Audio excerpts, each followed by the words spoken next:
Welcome to CEO Money. I'm Michael Yorba. Thanks for joining with us. I have Mark S.A. Smith, the Bija Company, with me today. Mark, thanks for being a guest on today's show. Always a delight to be here, Michael. What shall we teach our viewer today? Well, let's dive into the executive suite and let's talk about critical executive skills and what your executive team needs to thrive. All right, you got it. In the past 28 years, I've been working with executives of companies large and small, Fortune 500 of single-man shops. And what I've teased out is there's fundamentally 7 skills you have to master if you're going to be an executive leader. And the number 1 skill you must have is presence. You know, the simple idea is this: if you can't command and hold people's attention, you can't lead them. Yes. And presence is this interesting combination of EQ, emotional intelligence, and authenticity. The best leaders are the real deal no matter what's going on versus putting on a play act. And I think that's what generates a lot of presence. Without presence, we got nothing else. Number 2 skill is you must have discipline, both personal and professional discipline. You got to do things when you don't feel like it. And you got to do the right thing, even though it feels hard. And in this area of personal and professional discipline, coming into things such as energy management, time management, cognitive capacity management. And someday we ought to talk about cognitive capacity. That'd be a fun thing to discuss. And so discipline is such a critical component of that. If you don't have discipline, nothing else is going to matter. Number 3, you must have foresight.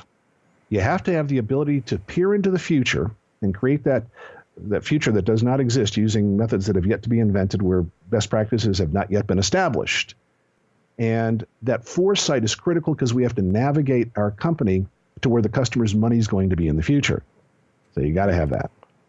Number 4 is you have to have the ability to communicate. And this is where a lot of executives get stuck, is they think that they have good communication skills, but what they don't realize is that their team communicates in radically different ways than they do, and necessarily so to get the job done. This is the reason why there's oftentimes a lot of infighting in the C-suite, is because all of the C players have different strategies of communicating to get the job done. A lot of teamwork that I do when I'm working with the C-suite is just fixing the understanding of how everybody communicates. So it becomes a critical aspect. All right, so the number 4 element is you have to have the ability to negotiate. We are negotiating with everybody all day long, with vendors, with employees, with investors, with shareholders. The negotiation never stops. And actually, that's point number 5. I misspoke. Point number 4 was communication. Point number 5, we have to have negotiating skills. Point number 6 is you have to have persuasion skills, which are different than negotiating skills. You have to have the capacity of taking people and heading them in a direction and rounding up the motivation so that they're all heading the same way.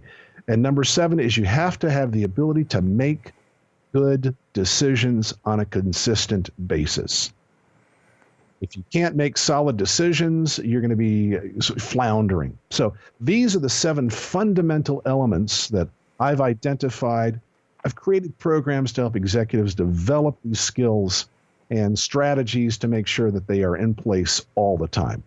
Each one of those is a show in itself. And indeed it sure is. We'll drill down into them later. Thanks for being a guest on today's show, Mark.